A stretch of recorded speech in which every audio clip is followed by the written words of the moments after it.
$10,000. That's, you know, that's a significant amount of the average family's annual income. So it made him look a little bit out of touch there. It was a false note.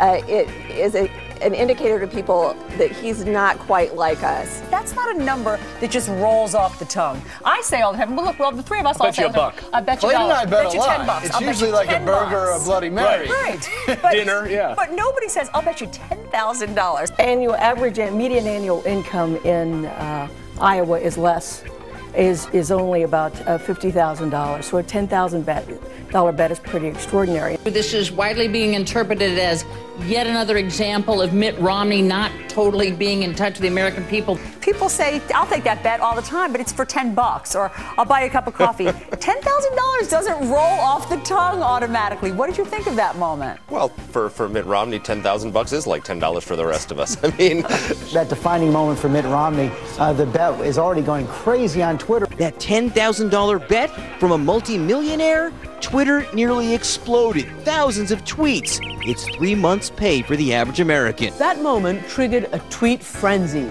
This graph shows the volume of debate commentary on Twitter. You can see the spike in yellow when Romney made that bet.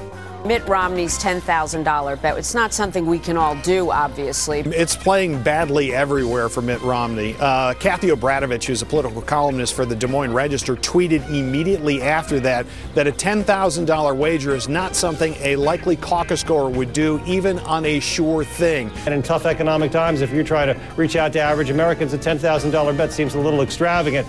I thought it was a very ugly moment. When you have a guy that is a millionaire many times over in these economic times, making a $10,000 bet about some line in a book,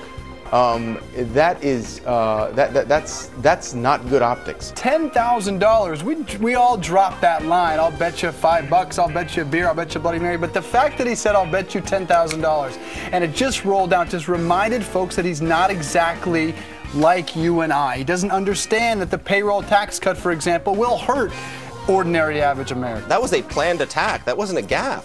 They actually sent out a press release afterwards saying, hitting Rick Perry for not taking the bet. Unfortunately, I think for Governor Romney, the clip that will be played a lot is him trying to make the $10,000 bet. And you don't say. Here was the fight with Rick Perry over the individual mandate and health care. Watch. I'll tell you what. $10,000? $10,000 bet?